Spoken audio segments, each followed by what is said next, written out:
I should have taken a little bit of time before I got up here to put myself together.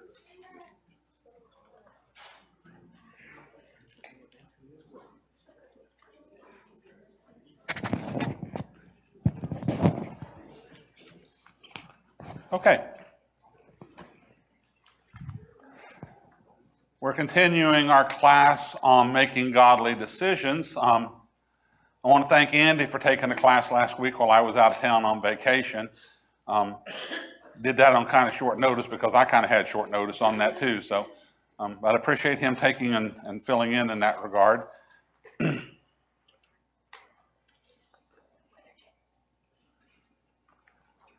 So this lesson is going to focus on asking for God's guidance when making decisions and how to do this. The first lesson that we had in the series focused on the importance of understanding the will of God. If we're going to make decisions in accordance with the will of God, we have to know what we're looking for, don't we? And so we talked about that. Understanding God's will clarifies our options and guides the overall process.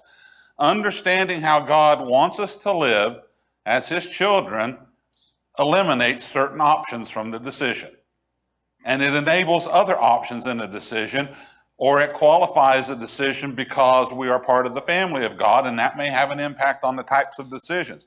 This should be all part of our decision-making process. Making decisions in harmony with God's will bring both earthly and spiritual benefits. So we should be better parents, we should be better spouses, we should be better friends, we should be better at managing our money, managing our time and things like that on this earth. And of course, when we think of the spiritual benefits, we have this relationship that we have with each other that we're going to manage better because we're going to be actively seeking each other's best interest. All of these things are impacting the way that we're making our decisions. Now, the second lesson focused on using the Bible to guide our decision making as well. Now, the Bible doesn't contain a lot of what we would call specific guidance in making decisions. If you want to know who you should marry, Bible's not going to tell you that. It might tell you what kind of person you should marry and what kind of person you should be before you marry. That kind of a thing. But it doesn't really tell you that thing. If the Bible did get down to the specifics of the decision, it would be a much, much larger book than it is now.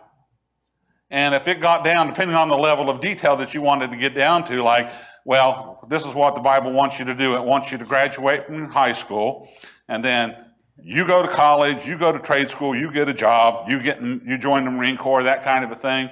Or then later on, should I date this person? Well, you're supposed to date this other person, so leave that one behind and then go marry this person.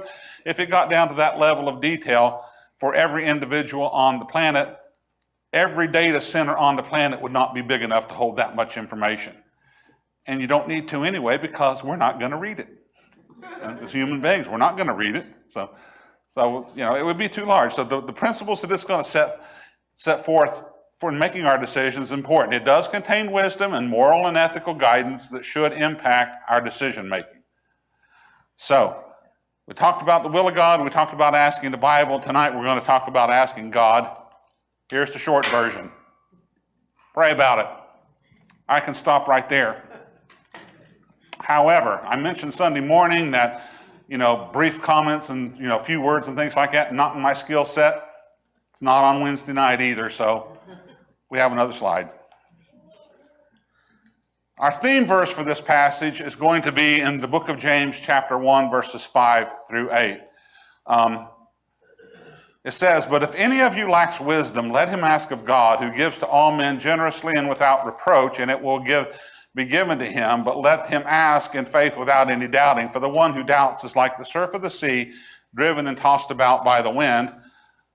Interesting point. I've highlighted words on there. You probably know what's coming next. "For let not that man expect that he will receive anything from the Lord, being a double-minded man, unstable in all of his ways."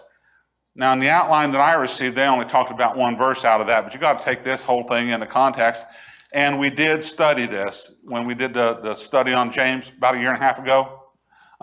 We spent a 45-minute Sunday morning class on just this verse, and we're not doing that tonight, so you're going to get off a little easier. So let's see, did I flip this thing off or something? The quick inductive study. Wisdom is from Sophia, and it means the insight into the true nature of things. This is really the understanding of how things really work. I mentioned the Greek word in here, Sophia, because most of the time we think of that as a girl's name. And if you type this into Microsoft Word, it's going to auto-correct it to capitalize the S on there because that's what they're used to. But this is the word. The insight into the true nature of things is the thing that, how does this thing really work? This desire to understand that impacts our lives in another way, and most of our scientific discoveries come from this desire to understand how things really work. And so it's just talking about this is how things really work in the spiritual plane. Ask God for it. Reproach is a literal translation of the Greek. Some translations will read upbraid. King James, I think, uses the word upbraid in this. Another English word might be to berate. In human terms, this is more derogatory than instructional. Let me give you an example. Suppose you are working on a household project or something like that, and you know that I know something about this, and you maybe, it's the first time you've done it, and you kind of want to know a little bit about it, and you come and ask me, can you give me some guidance on this project? Now, a nice, polite way to handle this would be to say, sure, what are you trying to do? Maybe a little conversation and say, this is how you want to do it, break it down, and here's a couple of things to be aware of, because if you get this part wrong, you could hurt, you could damage your project, or you could injure yourself or something like that. Good luck, call me if you need more help. The other way that I could handle this thing is to say, wow, I thought you were so hard-hearted and stupid that you were too proud to ask for this type of information, and then get into the speech. Which one of those is reproachful? You have trouble figuring that out? And if I were to treat you that way, are you going to come and ask me for advice again? First of all, if I did that to you, you should confront me on the spot. Say, that's not really being fair. But at a minimum, it's like, if that's the type of answer I'm going to get from you, I'll ask 10 people, and I will use you as the resort because nobody literally knows anything about the thing I'm struggling with. So God doesn't do that. That's what he's telling us. We do that to each other so we can feel superior to each other. God doesn't do that. Doubting is from a word that means literally to judge through. Classic example of this word in action. How many of you have ever watched one of those cooking competition shows like Chopped or Iron Chef or some of those things? They all have this pattern. For one thing, it's on the timer, and there's always this big dramatic moment on every single competition where we're counting down from 10 and everybody's running around, and then they show you the plate. There's the food on the plate. Sometimes it looks like they threw the food on the plate, and you know that because you literally watched them throw the food on the plate in the final 10-second countdown. There's the plate. And then they take it over to the judges, and they start picking around at this thing and getting their bite. They're trying to make the bite. This is the thing that they're going to make that has all of the elements in it that they're going to taste to see how the dish works. If you ever get to see the camera shot of the plate after the judges got done with it, it looks like they have picked this thing apart because they're searching for all of the elements of the dish, get that bite, and find out, is this thing working or not? That's what this word is, judging through. That's exactly what they're doing. And why are they doing that? Because they're judges. They don't want to eat the whole thing. If you have to sit here and eat 3 meals at a judging competition or something like that, you're going to be, it's going to be the 600-pound judges on the panel up there, do that enough. But that's their job to do that. Now, is prayer a competition?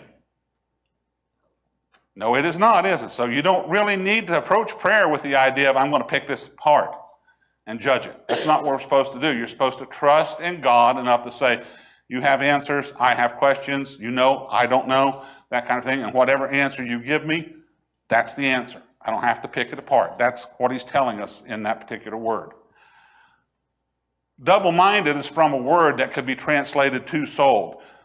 Imagine this for a second, that somebody moved into your body and you had two souls in your body. There's going to be a problem, isn't it? First of all, if it's my body, I'm kind of used to it. Second of all, you might not be retired. I'm retired. I don't want to go hang out at your place of employment for 9 hours a day or anything like that. You might want to sleep in. I get up early, and I probably would concede that one. But you know, you can't make up your mind is what he's saying here. And then he says you're unstable, and it means literally not set in order or not standing upon. You have no foundation. That's what he's saying. So, what's the application? James is talking about how to gain wisdom, basically the insight into the true nature of things. When James says, let him ask of God, he is talking about prayer. God gives generously without reproach. Two words go together here, generously without reproach. He does not belittle or degrade. When we ask, accept the answer we get without picking it apart. So should you ask? Yes, you should. Absolutely, you should ask. You should feel comfortable asking just about anything that's good, proper, and holy. You should ask. But the one who asks but then picks apart the answer is being double-minded, basically asking God for something, but at the same time already knowing the answer we want to hear. That's one of my pet peeves. I've got a real good detector when somebody's trying to ask me my opinion on something, of whether you're asking my opinion or you're asking me to validate the decision you've already made. Yeah, don't ask me that question. It's okay to come in and say, I'm thinking this, but I still want to hear your opinion. That's fine, you know. But if you already know the answer, don't ask. I mean, if you already know the answer, then why would we ask God anyway? We already know what the decision is. Such a person is unstable. They are not standing on a good foundation. You standing on God or you standing on your own opinion?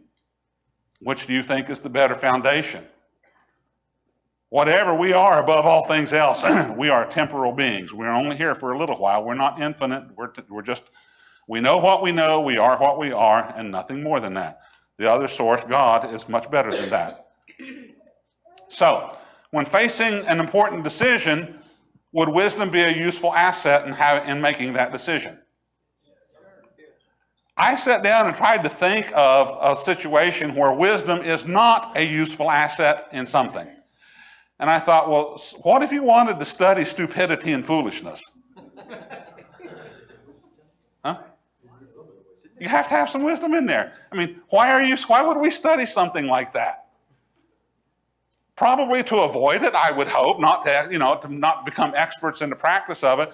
But there are patterns and things associated in this, and maybe sometimes we get involved in something foolish because there are triggers or things like that we've developed over the years that kind of lead us down this particular direction. It might be really helpful to know what they are, that we could cut them off. So even in something like a study of foolishness and stupidity, wisdom would be an asset, wouldn't it? Second question. If we're praying to God to ask for something other than wisdom, is it okay to pick apart the answer he gives us?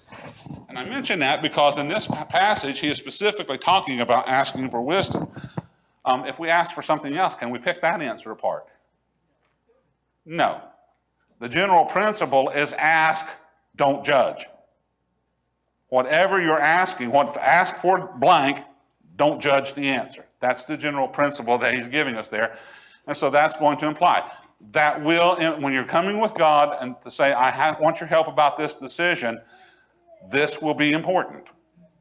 In some situations, this might be the more difficult thing for us to do because we often have a preconceived notion of what we want to do or something like that. Kind of hope it's going to go this way, and we don't really want to get told no, but we might have to learn to accept that.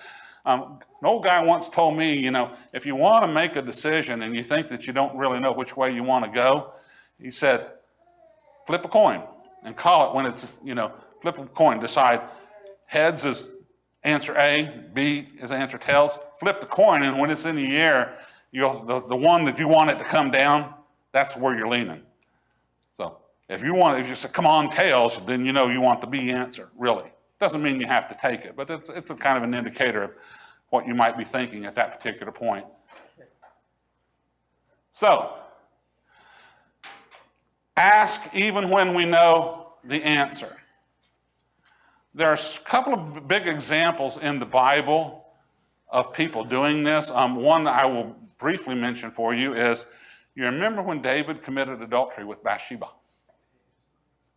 And she got pregnant, and so he had Uriah basically murdered, and then married her. And Nathan the prophet confronts him and says, you've sinned, this child is going to die. When the child was born, you recall that what David did? He fasted for the child. He fasted and he prayed. God already told him this child's going to die, and he did that, and the child died. And then he did something peculiar. When they came and told him that the child died, he got up and cleaned himself up and went and got something to eat, something like that, and they asked him why. And he says, because when the child was alive, maybe I could change God's mind. But he's gone to Sheol, he's gone to death. I will go to him, he will not come to me, and so I have to get on with it. Better example, Garden of Gethsemane. All three of the synoptic gospels, Matthew, Mark, and Luke, mention this event in essentially the same detail. Jesus is on his way to the cross, and he takes his disciples with him to the Mount of Olives, Garden of Gethsemane, takes Peter, James, and John, goes a little bit further and says, wait here while I pray. And he goes in here, praying in here, and what he's praying is found in verse 39, if it is possible, let this cup pass from me. Now, did Jesus know what his purpose was in coming to this earth? He did, in fact. And in fact, if you read the gospel accounts, one of the first things, I'll give you some references on this. Fairly early in his ministry, all three of the synoptic gospels record that when Jesus asked his disciples, who do you say that I am? Who do men say that I am? Who do you say that I am? They say, you're the Christ. The next thing he tells them is he's going to go to Jerusalem. He's going to suffer many things. He's going to be killed and raised on the third day. That's Matthew 16:21, Mark 8:31, and Luke 9:22. All three of them say exactly the same thing. So it wasn't like he got to this moment at Gethsemane and said, wow, I didn't really know that this was, going to happen. Now, it's a lot more real at this particular point because it's imminent. It is about to happen here. But he goes and he prays this. But he also throws in the phrase, yet not as I will, but as thou wilt. Yet not my will, but thine. So, and he does this 2 or 3 times in the garden. And then, he goes and he gets arrested and he gets abused and he gets, treated despicably, and he gets hung on a cross and he dies and he goes into the tomb. So what did he gain from that? Number one, he was ministered to. Point number 1, too, also, actually point number 0, he was the Son of God. He had the right. He was the Son of God. He had the right. You are a child of God. You have the right. What was necessary here, though, for him was to align his will to God's will. Jesus, the Son of Man, recoiled at the cross. This was torture. Now, I can't imagine him not knowing what a crucifixion was, because it was a fairly common, form of execution in that particular time, and they made a public spectacle out of it just to basically remind everybody, you break the law and mess with the Romans, this is the outcome. So, learn the lesson here. That's what it's up there for. He knows what this is, Jesus, the Son of Man, and he knows it's going to be physically painful. Jesus, the Son of God, knows he's about to be separated from God and bearing this burden. So, what does he gain? He gains knowledge. First of all, I was heard. And other writers later on in the New Testament will emphasize, he was heard for what he did, being the Son of God, but he did it anyway. And so the other thing that he gains out of this is the support and the strength to endure the thing.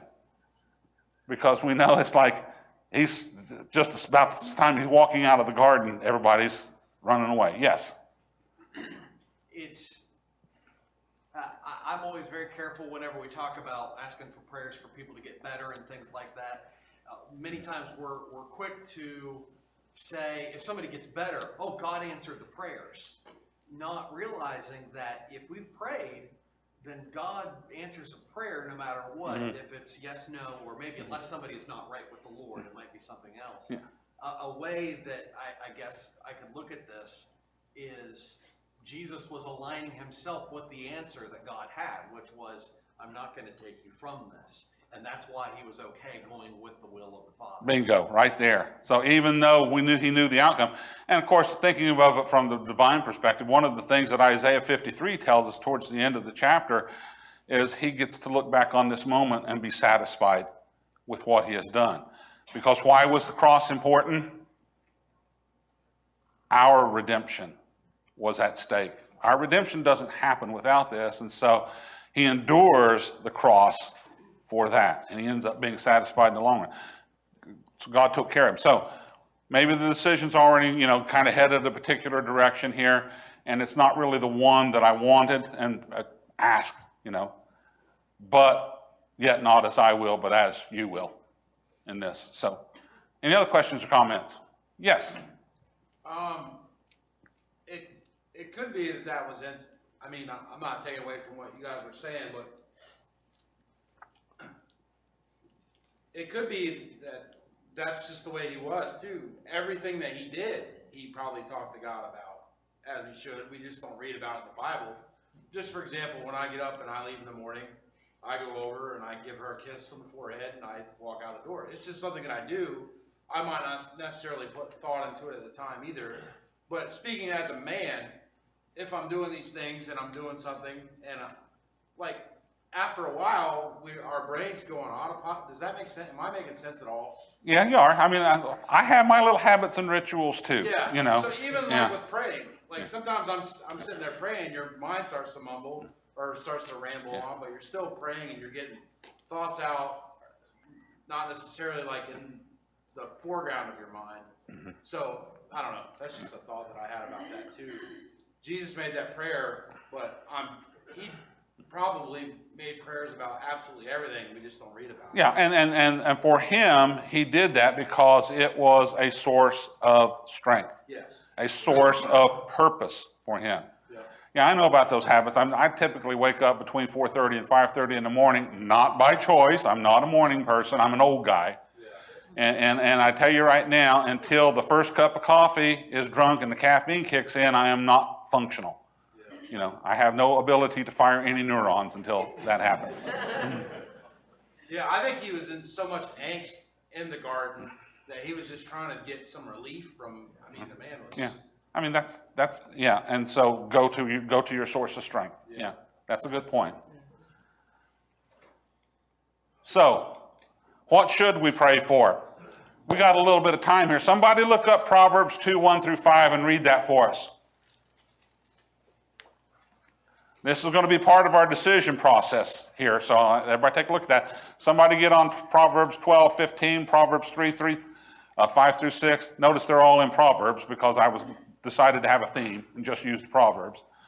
And then finally, somebody get Job 1:20-22. Who's got the first one for me? Andy? My son, if you receive my words and treasure up my commandments with you, making your ear attentive to wisdom and inclining your heart to understanding. Yes, I will call out for insight and raise your voice for understanding. If you seek it like silver and search for it as for hidden treasures, then you will understand the fear of the Lord and find the knowledge of God. So seek wisdom, make your ear attentive, make it, desire to have the understanding, and discover the knowledge of God. It's not hidden from us. It might require a little bit of effort, a little bit of growth, but it's not hidden from us. Who's got Proverbs 12:15? Rick? The way of a fool is right in his own eyes, but a wise man is he who listens to counsel. I encountered an interesting quote on an internet search when I was prepping one of my other classes a little while back, and I found it was allegedly on a quote of Socrates, and I know that this wasn't a Socratic quote, but I found the site there. It says, intelligent people can learn from everyone and everything. Average people can learn from their own experience. Stupid people already know everything.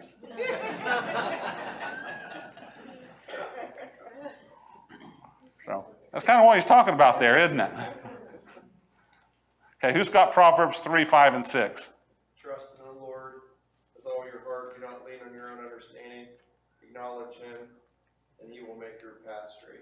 He will make your paths straight. That's one of the outcomes of seeking after the Lord. So, how does that affect our decision-making process? Kind of a clarity thing, I think, Got this decision, maybe all of these options that we're thinking about, what we want to do and stuff like that, but seeking God's insight can rearrange the priorities, say what's going to be really important about making this decision. How does this impact my family? How does this impact some other things that I'm involved in or other ways that I'm trying to serve? Good, useful information to know. Finally, Job 1, 20 through 22. Who's got that? Hannah? Then Job arose, tore his robe, and shaved his head, and he fell to Remember the context of what happened there in Job? Lost everything. Satan went before God, and basically God said, have you considered my servant Job? And Satan basically kind of comes out and says, yeah, he's loyal to you. He's got the finest loyalty that you can buy out of Job. And God says, take it all away. Do this to him, spare his life, spare his health. And he does. He loses his wealth. He loses his children. He loses his flocks. He loses everything. And his wife comes and says later on, why don't you just curse God and die? He says, no. We took good from the hand of the Lord. We're going to take, this as well. And then he comes in, I came from the womb naked. I'm going to go to the grave, the same condition. Blessed be the name of the Lord. And he did not sin. He did not curse God or blame God or anything like that. So he found the strength to accept the situation. Was it grievous? Yeah. And it wasn't even done, was it? Because we still have chapter 2. We'll take away his health. And he's going to scrape himself with broken pottery, scrape boils off his skin with broken pottery. Even more grievous. But he had the strength to accept the situation. I think that's one of the things when Christ is back in Gethsemane that he does there by his prayers and his calling out to God is finding the strength to accept the situation, to get through the thing for the end, for the goal. So making a decision doesn't have to be that traumatic. And again, most of the decisions that we make are pretty mundane. I wore a purple shirt tonight. I could have worn green. I think purple's a better color for me, but green was nice. It doesn't matter. I think my socks match. I haven't really checked them lately, but I thought they did this morning. Those mundane decisions, who cares about that? What I'm going to do with my time, a little bit more important, isn't it? All of these things, God wants to be involved in the decision-making process with us. You're going to find specific instructions? Nope. You're going to find guidelines on how to do it. So, any questions or comments? Okay, then we're done. I just wanted you to know I could finish a class on time since I haven't done it recently.